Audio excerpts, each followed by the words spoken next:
આલોક અને પરલોકમાં ભગવાનના આશ્રયમાં રહે. એ લૌકિક કાર્ય હોય કે ભગવદ કાર્ય હોય, આશ્રય વગર સિદ્ધ નહીં થાય. એટલે જીવે એ કાર્યોમાં આશ્રય રાખવો. પુરુષાર્થ પોતે કરવો, પણ આ કાર્ય મારા પુરુષાર્થ થકી નહીં, ભગવાનની કૃપા થકી સિદ્ધ થશે. બીજું કયું? દુઃખ આનવું. પ્રભુના આશ્રયથી બધું દુઃખ આપોઆપ દૂર થાય. જો આશ્રયમાં રહે તો ભગવત આશ્રયને કારણે પ્રભુ જ એના દુઃખના હર્તા બની જાય. ક્યાંક ને ક્યાંક પ્રભુ જ કોઈને ને કોઈને પ્રેરણા આપી એના દુઃખને હરી લે. આપણી સમજ જોઈએ કે જો આ વ્યક્તિએ મદદ નથી કરી, એના હૃદયમાં બેસીને ઠાકોરજી મારી મદદે આવે. ત્યારે એ વ્યક્તિ, આપણી બધાની તકલીફ એ છે, ટીવી આપનારને 10 વાર થેન્ક યુ કહી દઈએ, પણ આંખ આપનારનો આભાર ક્યારેય ન માને. કાર આપનારને 10 વાર થેન્ક યુ કહી દઈએ, પણ હાથ પગ આપનાર ભગવાનનો ક્યારેય આભાર ન માને. દરેકના મૂળમાં ઉપકારી પરમાત્મા છે. એ વાત વૈષ્ણવ યાદ રાખે. દુઃખાનવ તથા પાપે. હવે જીવનમાં મન છે, ઇન્દ્રિયો છે, લાલસાઓ છે, તો પાપ થાય છે. નિષ્પાપ વ્યક્તિ ગોતવો બહુ કઠિન છે. તો પાપ થયા તો શું કરવું? તો ભગવદ આશ્રય કરો. ઠાકોરજી પાપમાંથી ઉગારનાર. જેમ અજામિલને ઉગારી લીધો, અનેક વિધ પાપોથી હતા. એટલે તો ગીતાજીમાં જો અપિચેત્સુ દુરાચારો ભજતે મામ અનન્ય ભાગ સાધુ રેવ સમવ્યો સમ્યક વ્યસતો હોય. અથવા ભગવાન મામેકમ શરણમ વ્રજ અહમ ત્વામ સર્વ પાપેભ્યો મોક્ષયિષ્યામિ. હું તારા પાપોમાંથી તને મુક્ત કરીશ, એમ ભગવાનના વચન છે. એટલે પાપ થયા તો ડરવું નહીં, ગભરાવું નહીં, ભગવાનથી ભાગવું નહીં, ઉલટાનું ભગવાન પાસે જવું. પાપી વ્યક્તિએ તો ખાસ ભગવદ આશ્રય કરવો, કારણ કે ભગવાન જ તો છે જે પાપમાંથી છોડાવી શકે. એટલે અપરાધ થયા એટલે હવે સત્કર્મ ન થાય એવું નહીં વિચાર. તો ઘણા લોકો એમ થાય કે બધા અપરાધો છોડી દઉં ને પાપમાંથી મુક્ત થાઉં ને પછી ભગવાન પાસે જઈશ. અરે આખી જિંદગી પાપ છોડવામાં જતી રહેશે. તું જેવો છું એવો ભગવદ આશ્રય. કારણ કે छिन छिन में अपराध परत है, अरे जितनी रवि छाया की कनिका इतने दोष हमारे. શરણ આયે સોહી તારે, જે જન શરણ આયે સોહી તારે. પાપ તો છે, ભગવદ આશ્રય કરવો. કયું? ભય. ગમે તેવો જીવનમાં ભય આવે, પણ અભયમ સત્વ સંશુદ્ધિ. ગીતાજીના વચન છે, ભગવાન અભયના દાતા છે.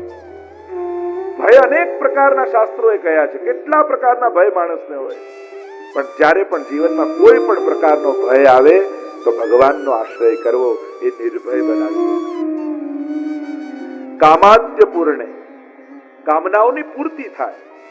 પૂર્તિ સમય આપણી બધી જ મનોકામનાઓ પૂર્ણ થાય, એ ઈચ્છા હોય યા પૂર્ણ થઈ હોય, ત્યારે પણ ઠાકોરજીનો આશ્રય કરવો કે ભગવાનની ઈચ્છાથી, પ્રભુની કૃપાથી મારી મનોકામનાઓ પૂર્ણ થઈ. ભક્ત દ્રોહે. ભક્તના દ્રોહમાં કોઈ ભક્ત સાથે દ્વેષ થઈ જાય, દ્રોહ થઈ જાય, આ સૌથી મોટો અપરાધ છે. કારણ પ્રભુનો અપરાધ પ્રભુ ક્ષમા કરે, ગુરુનો અપરાધ કદાચ ગુરુ ક્ષમા કરે, પણ ભક્તનો દ્રોહ થાય ને તો એ ઠાકોરજી પણ ક્ષમા નથી કરતા. ભાગવતજીમાં અમરીશની કથા આવે છે ને, દુર્વાસા મુનિએ અમરીશનો અપરાધ કર્યો, કૃત્યા છોડી દુર્વાસા મુનિએ, અને અહીંયા સુદર્શન દુર્વાસાની પાછળ લાગ્યો. 1 વર્ષ સુધી દુર્વાસા મુનિ ભાગતા રહ્યા, આ લોક પેલો લોક, આ લોક, ભગવાન પાસે ગયા, તોય ભગવાને કહ્યું, અહમ ભક્ત પરાધીનો, હું ભક્તને આધીન છું, એટલે હું તમારી કોઈ મદદ નહીં કરી શકું. જેનો અપરાધ તમે કર્યો છે એના શરણે જાઓ. અને અમરીશ રાજાના શરણે આવીને ક્ષમા માંગી. ભક્તના અપરાધથી ડરવું.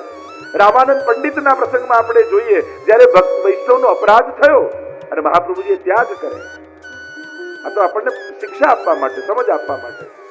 તો આમ ભક્ત દ્રોહમાં પણ બીજો કોઈ ઉપાય શાસ્ત્રોએ કહ્યો નથી. જેવો છે અપરાધ સ્વીકારી ઠાકોરજીના શરણે જતા રહે. આગળ કહ્યું ભક્ત્યા ભાવે.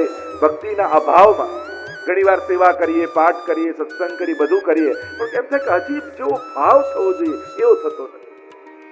તો શું આ બધું મૂકી દેવાનું? તો કે ના, ભક્તિના અભાવમાં પણ ભગવદ આશ્રય રાખવાનો કે ઠાકોરજીની કૃપાથી ચોક્કસ એક દિવસ મને ભાવ થશે, પ્રભુ જ મને ભાવનું દાન કરશે, એવો વિચાર કરીને આ બધા સાધનો કરતા રહેવા.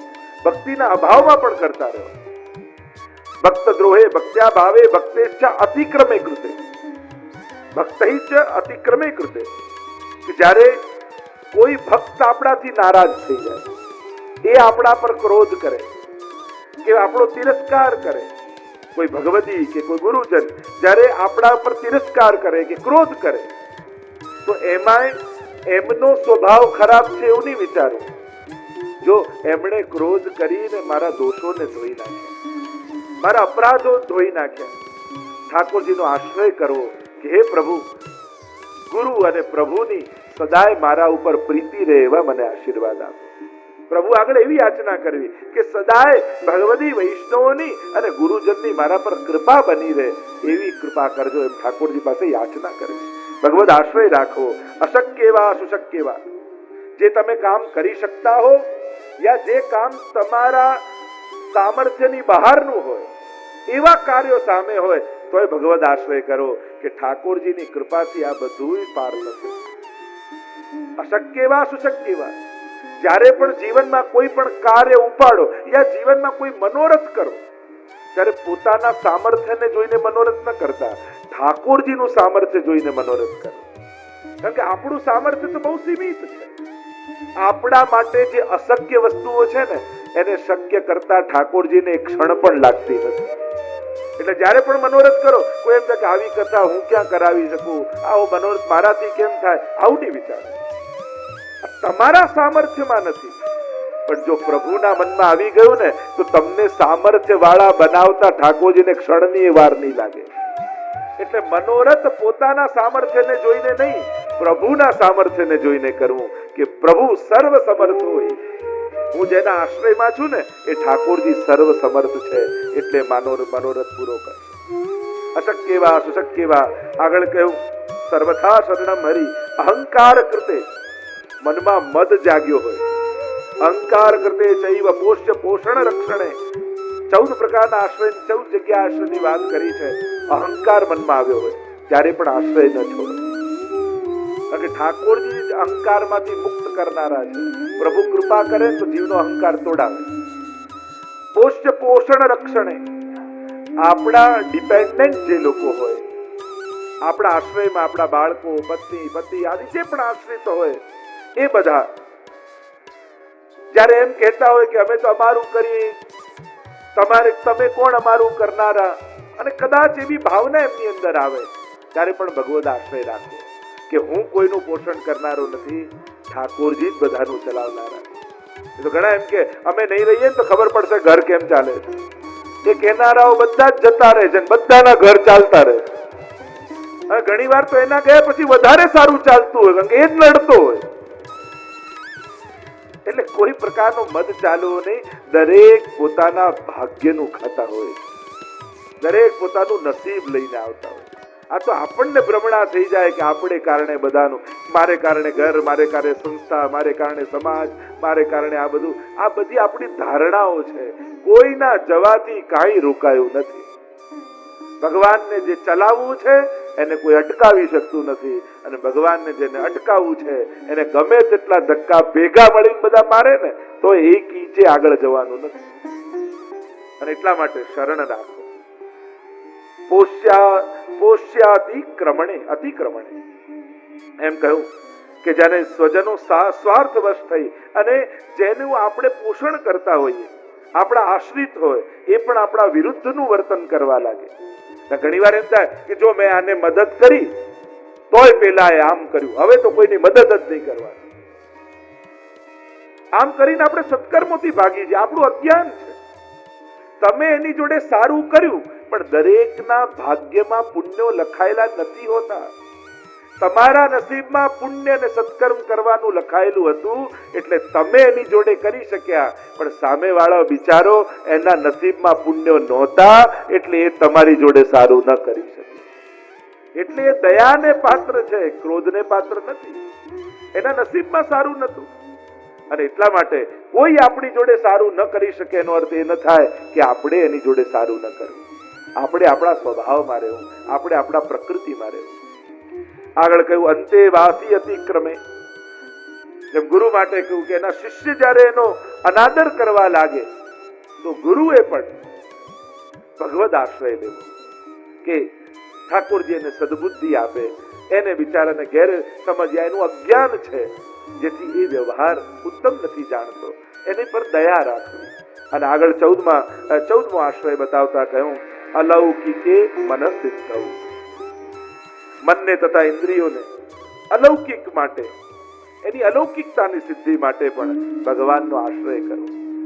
હે પ્રભુ, મારા મનને અલૌકિક કરજો. મારું મન સતત સંસારનું ચિંતન કર્યા કરે છે. આપ એવી કૃપા કરો કે આ મન આપના શરણે આવી જાય, આ ઇન્દ્રિયો આપનો આનંદ લેવા લાગે.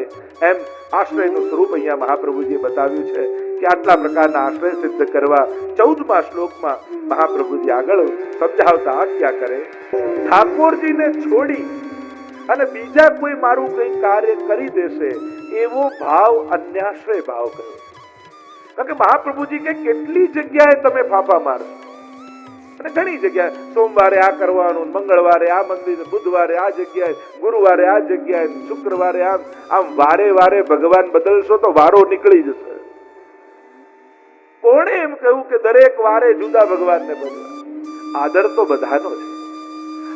અનન્યતા એ પ્રેમની શરત નથી, એ પ્રેમનો સ્વભાવ છે. અનન્યતા એ પ્રેમનું ગૌરવ છે, એનો સ્વભાવ છે, એની શરત નથી. બીજાને ન જો એના માટે આંખમાં પાટા ન બાંધવા, પણ એવો પ્રેમ પ્રભુમાં પ્રગટાઈએ કે એના સિવાય બીજું કોઈ દેખાય જ. આ પ્રેમનો નેચર છે. આપણે અનન્યતાને ખોટા અર્થમાં સમજીએ, બીજાનું વિરોધી, કોઈનો વિરોધ, બધા જ સન્માનનીય છે, બધા જ આદરણીય છે, અને દરેકનો સ્વીકાર પુષ્ટિ માર્ગમાં છે. એમ જોવા જાવ પુષ્ટિ માર્ગમાં જો શિવરાત્રી આવે તો ઠાકોરજીને વાગામ આદિ સાજ આદિ એવા આવે, નવરાત્રી આવે તો એ પ્રકારનો ક્રમ આવે, ગણેશ ચતુર્થી, દંડા ચતુર્થી ઉજવાય, નરસિંહ જયંતિ ઉજવાય, વામન જયંતિ ઉજવાય. કોનો અસ્વીકાર છે પુષ્ટિ માર્ગમાં? બતાવો. દરેકને સ્વીકૃત કર્યા છે પ્રભુ સંબંધ. ઠાકોરજીના જ આ જુદી જુદી વિભૂતિ, કોઈ અવતાર, કોઈ ગુણ, વિવિધ પ્રકારથી સર્જન છે. આપણા જ જેમ આપણું નાનું બાળક હોય અને ફેન્સી ડ્રેસ કોમ્પિટિશન સ્કૂલમાં હોય તો ક્યારેક મહાત્મા બને, ક્યારેક પોલીસ બને, ક્યારેક નેતા બને, અને બન્યો ત્યારે કેટલો વાલો લાગે, રોજ લાગે એના કરતા વાલો લાગે ને આપણને. એમ આપણા ઠાકોરજી ક્યારેક નરસિંહ બને, ક્યારેક વામન બને, ક્યારેક વરાહ બને તો ઠાકોરજી પર ઉલટાનું વાલ વધી જવું જોઈએ. જોને મારા ઠાકોરજી કેવા કેવા રૂપ ધારણ કરીને ભક્તોની રક્ષા કરવા માટે આવે, ઉલટાનો સ્નેહમાં અભિવૃદ્ધિ થાય. પણ પ્રભુ સિવાય મારું કોઈ આમ સ્વાર્થ અને ભય જો તમને ભટકાવે તો આવું નહીં કરો. અપરાધ. કારણ તમે કોઈના માટે નથી ગયા, તમે તમારો સ્વાર્થ કઢાવવા ગયા, તમે ભયને કારણે ગયા છો. અને જ્યાં સ્વાર્થ અને ભય આવે ત્યાં ભક્તિ ક્યાં રહે? અને એટલા માટે અનન્યતા એ પુષ્ટિ માર્ગનું એક વિશેષતા. અને દરેક જગ્યાએ, દરેક ધર્મ જેને ભજે એનો જ જો ન થાય તો પછી એને પામશે કેમ? મૂળ વાત છે જેનો ભજો છો. અનન્યતા એ તો સૌંદર્ય છે ધરતી પ્રેમનું. અનન્યતા એ સ્વભાવ છે પ્રેમ. કોઈ પાતિવ્રત સ્ત્રી હોય તો એમ કે આપણા પતિને પ્રેમ કરે, કોઈને બીજાને પ્રેમ નથી કરતી. અરે એમાં તો એનું ગૌરવ છે, એમાં તો એનો પાતિવ્રત ધર્મ છે કે એ કેવો એની નિષ્ઠા છે. અને નિષ્ઠા વગર પ્રેમ ક્યાં રહે છે? નિષ્ઠા છે જ પ્રેમ, પછી તો વ્યભિચાર થઈ જાય. અને એટલા માટે અનન્યતાની વાત કરી. આગળ મહાપ્રભુજી કહે છે કે અવિશ્વાસ ક્યારે પણ નહીં કરે. અને એટલા માટે 15મા શ્લોકમાં મહાપ્રભુજી આજ્ઞા કરે, શરણાગત જીવોએ અવિશ્વાસ નહીં કરવો, એ સર્વથા બાધક છે. અવિશ્વાસ આવ્યો એટલે બધું જ ગયું.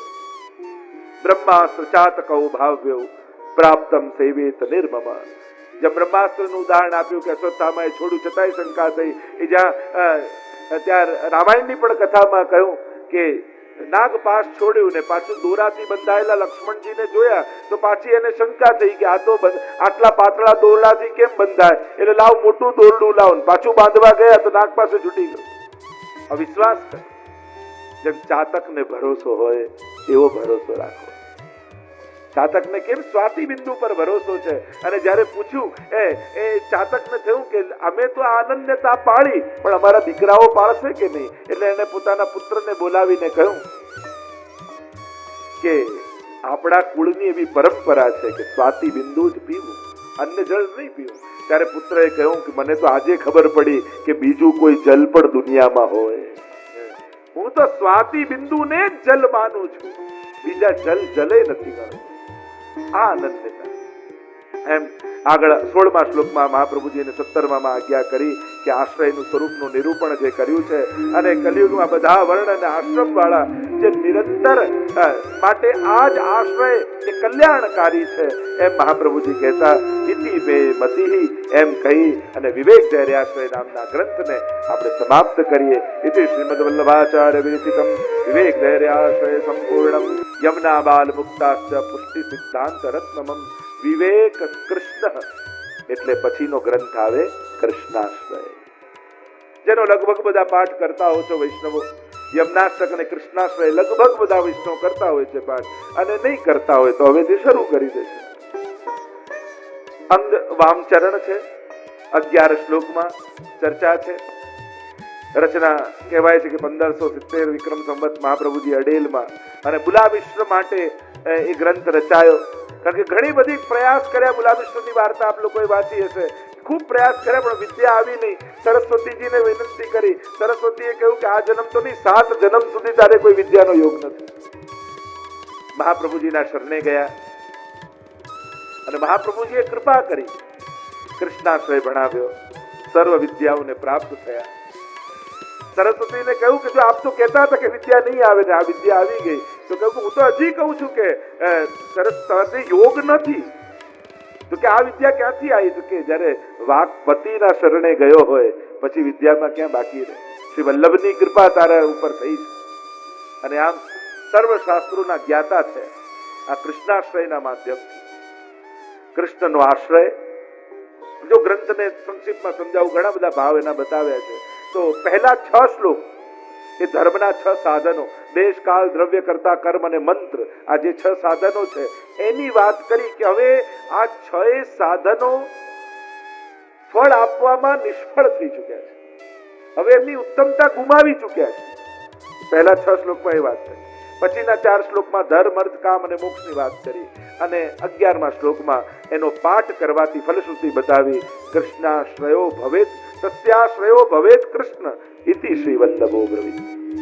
તો આશ્રયની વાત વિવેક ધૈર્યાશ્રયમાં આવી, અને આશ્રયની વાત કૃષ્ણાશ્રયમાં આવી. કે આશ્રય બધી વાત તો કરી, પણ આશ્રય કરવો કોનો? તો કહ્યું કૃષ્ણ એવ ગતિર્મમ. આજે 14 પ્રકારના આશ્રય બતાવે, કોનો કરવો? તો કે કૃષ્ણાશ્રય. આ ગ્રંથની સંગતિ થઈ. તો આમ 10 લીલાઓ પણ છે, એની પણ ચર્ચા કરી ભાગવતજીમાં. તો એ પ્રમાણે પણ 10 શ્લોકની વાત કરી. પ્રવેશ કરીએ. પ્રથમ શ્લોક, રક્ષણ પણ થયો એમ કહ્યું, શરણ પણ થયો એમ પણ કહ્યું. પ્રભુ જ મારા રક્ષણ કરનારા છે, પ્રભુ જ મારું શરણ છે. શું કહ્યું? કાલની વાત કરી કે કાલ કેવો ચાલે છે. કારણ કે ધર્મના સાધન રૂપ કાલ જો ઉત્તમ કાલ હોય તો જ ધર્મના સાધનો સફળ થાય. તો કહ્યું કે હવે એ કાળ રહ્યો નથી, તો અમારા ધર્મના સાધનો સિદ્ધ નહીં થાય તો અમે કયા સાધન કરવા? તો મહાપ્રભુજી કે એક જ સાધન હવે બચ્યું છે, કૃષ્ણ એવ ગતિર્મમ. વલ્લભ સાખીમાં પણ કહ્યું ને, તો કાલ સાધન સફળ કરવામાં સમર્થ રહ્યો નથી. એટલે કે ધર્માનુકૂળ સમય નથી ચાલતો, વિપરીત સમય ચાલે. ઘણી વાર માણસની શ્રદ્ધા ઉઠી જાય એવા સમય દેખાય, એવા સંજોગો થાય. આ કાળનો પ્રભાવ છે. અને કાળ છે આવો, તો શું કરવું? બસ આશ્રય એ જ એકમાત્ર સાધન, ભગવદ આશ્રય, કૃષ્ણ આશ્રય રાખે. કારણ કે કૃષ્ણને છોડી, શાસ્ત્રોક્ત ધર્મ માર્ગને છોડી, મનોકલ્પિત જો બીજાના લોજિકોમાં પડી, બીજાના તર્કો વિતર્કોમાં પડી અને ભગવાનને છોડીને જો ફાફા મારવા ગયા ને, તો ભવસાગરના ચક્કરમાં પડી જશે. ક્યાંક સગવડતા દેખાશે, ક્યાંક અનુકૂળતા, ક્યાંક સન્માન, ક્યાંક આ ને ત્યાં, ઘણું બધું મળશે, બધે ભગવાન નહીં હોય. એમ કોઈ નહીં કે ભગવાનની સેવા કર, ભગવાન સિવાય બધું હોય. એવી ભવ્યતા હોય, એવી સ્વચ્છતા હોય, એવી વ્યવસ્થા હોય, એવી સગવડતા હોય, બધું અનુકૂળ, મનને મજા આવે એવું બધું મળે. પણ એમ નહીં કે તું હા તો ઠાકોરજીની સેવા કર, એનાથી તારો ઉદ્ધાર. આ કાલનો પ્રભાવ છે. કાલ લલચાવશે, કાલ ડરાવશે, કાલ ભટકાવશે. આ કાલનો પ્રભાવ. સર્વ માર્ગેષુ નષ્ટેષુ કલૌ ચ ખલ ધર્મિણી. આ ખલ ધર્મ, કલૌ ખલ ધર્મ પ્રધાન, છેતરનારો ધર્મ. અને છેતરનારાએ અપશબ્દો બોલતા બોલતા નહીં આવે, શ્લોકો ગાતા ગાતા જ આવશે. સતયુગમાં શું હતું કે સારા ને ખોટા તરત દેખાય ને સમજાય. કલયુગમાં ખોટા ને સારાની ઓળખાણ કરવી અઘરી થઈ જાય. અને એટલા માટે વૈષ્ણવે સતત સજાગ રહેવું.